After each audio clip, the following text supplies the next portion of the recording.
ഇതാരാ പോട്ടെ? ആരാന്നറിയാൻ വേണ്ടി ആരെങ്കിലും ആട്ടെ, വരട്ടെ.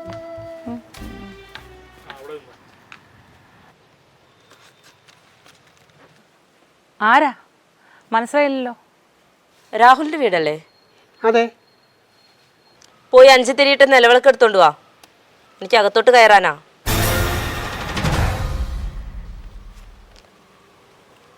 ഞാൻ രാഹുലിന്റെ പെണ്ണാ. എന്താ കാര്യം?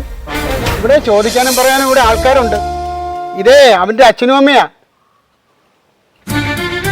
ഞാൻ പറയാനുള്ളത് പറഞ്ഞു, മുമ്പിന്ന് മാറ്.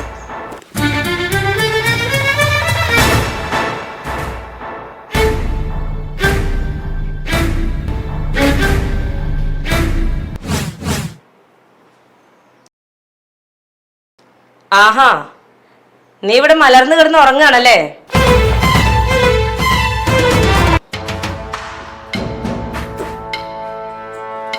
നീ എന്താണ് ഇവിടെ? എന്നൊന്ന് വിളിക്കാൻ പാടില്ലായിരുന്നോ? നല്ല ചോദ്യം. നീ ഇന്ന് വരാം നാളെ വരാന്ന് പറയാൻ തുടങ്ങിട്ട് 1 മാസമായി. ഒരാഴ്ചയായിട്ട് നിന്റെ ഫോൺ സ്വിച്ച് ഓഫും. എനിക്ക് പണിയുണ്ടാക്കിയിട്ട് നീ അങ്ങനെ സൂചിക്കണ്ട. ഞാൻ വീട്ടിൽ പറഞ്ഞിട്ട് തന്നെയാ പോന്നിരിക്കുന്നത്. അച്ഛനും അമ്മയും നിന്നെ കണ്ടില്ലേ? ആ തള്ളയോട് ഞാൻ മര്യാദയ്ക്ക് പറഞ്ഞതാ നിലവിളക്കെടുത്ത് കൊണ്ടുവരാൻ.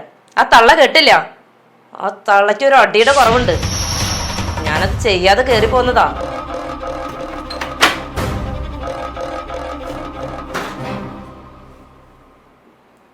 മോനെ, ഈ പെൺകുട്ടി മോടെ വീട് എവിടെയാ? കൂടുതൽ ചോദ്യം പറച്ചിലൊന്നും വേണ്ട. ഞാൻ രാഹുലിന്റെ പെണ്ണാണെന്ന് പറഞ്ഞില്ലേ? ഇപ്പൊ ഏറെക്കുറെ കാര്യമൊക്കെ മനസ്സിലായില്ലേ?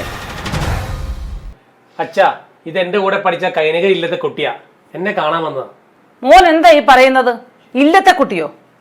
ഏതോ അഴുക്കുചാലിൽ നിന്ന് നിന്നെ നശിപ്പിക്കാൻ കൂടിയാ ഇവള്. ദേ തള്ളേ, അനാവശ്യം പറഞ്ഞ കൊന്നു കളയും ഞാൻ, പറഞ്ഞേക്കാം. നിർത്തടി. അനാവശ്യം പറഞ്ഞ അടിച്ച് നിന്റെ അണപ്പല് തെറിപ്പിക്കും.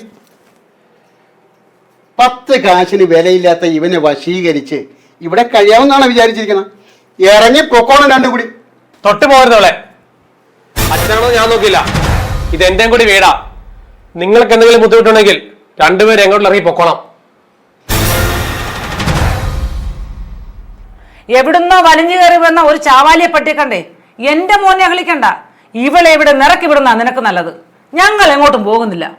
ദേ, ആവശ്യമില്ലാത്ത കാര്യങ്ങൾ പറഞ്ഞ് പ്രശ്നങ്ങൾ കൂടുതൽ വഷളാക്കരുത്. മതി മതി, കൂടുതൽ സംസാരിക്കണ്ട. 2 പേരും ഇറങ്ങിയേ പോ. എന്നാ പിന്നെ നീ ഇത് ഞങ്ങളെ കൂടി ഇറങ്ങി. അപ്പോട്ടാ, ഇവൾ ആരാ? എനിക്ക് ചൊറിഞ്ഞു വരുന്നുണ്ട്. ഇവിടെ വെട്ടിരോളം ഇരിപ്പുണ്ട്. 2നെ ഞാൻ വെട്ടി അരിയും, പറഞ്ഞേക്കാം. ഇവൾ ആരാ? ഇവൾ എന്തിനു വന്നു? ഞാൻ ആലോചിച്ചോട് ഒരു എത്തും പിടുത്തവും കിട്ടുന്നില്ല. ഇതിന്റെ പേരായിരിക്കും ന്യൂ ജനറേഷൻ. എന്ത് സംഭവിക്കാം, അതങ്ങ് സഹിച്ചാ മതി. അതെ, നീ അച്ഛനോടും അമ്മയോടും അങ്ങനെ പറഞ്ഞ വളരെ മോശമായി പോയി. ഓ, എന്നാ പിന്നെ ഞാൻ അവരെ കെട്ടിപ്പിടിച്ചൊരു ഉമ്മ കൊടുക്കാം. ഇതേ ഇപ്പൊ എന്റെയും കൂടെ വീടാ. എനിക്ക് ഇഷ്ടമുള്ളത് ഞാൻ ചെയ്യും. നിനക്ക് ഇഷ്ടമില്ലെങ്കിൽ വേണ്ട. എന്താ വേണ്ടെന്ന് എനിക്കറിയാം. എന്നോട് ചോദിച്ചിട്ടാണോ നീ ഇങ്ങോട്ട് വന്നത്? അതല്ലേ ഇപ്പൊ ആകെ പ്രശ്നമായത്. ഓ, അപ്പൊ അതാണ് നിന്റെ പ്രശ്നം? അതെ, അതന്നെ എന്റെ പ്രശ്നം. അതാണ് പ്രശ്നം. അതേന്നേ. നീ എന്നോട് ചോദിച്ചിട്ടാണോ എന്നെ ചുംബിച്ചത്, എന്നെ തൊട്ടത്? ഇന്ന് ഞാൻ 3 മാസം ഗർഭിണിയാ.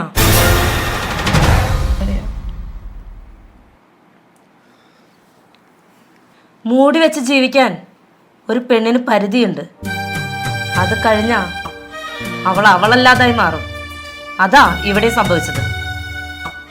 നമ്മൾ പരസ്പരം പഴിതായിട്ട് ഒരു കാര്യമില്ല. വന്നത് വന്നു. ഇനി എന്ത് എന്നാണ് നമ്മുടെ പ്രശ്നം. മൈസൂർ എൻ്റെ ഒരു ആൻറ്റി ഉണ്ട്. അവിടെ ജോലി ശരിയാക്കി തരാമെന്ന് പറഞ്ഞിട്ടുണ്ട്. നമുക്ക് അങ്ങോട്ട് പോയാലോ? ഓക്കേടാ, ഗുഡ് ഐഡിയ. അതാകുമ്പോൾ നമ്മൾ ശൈലിപ്പെടുത്താൻ ആരും ഉണ്ടാവില്ല. നമുക്ക് നമ്മുടെ ലോകം. റിയലി? എന്നാ പിന്നെ നമുക്ക് ഇപ്പൊ തന്നെ പോവാം. എന്നാ വാ.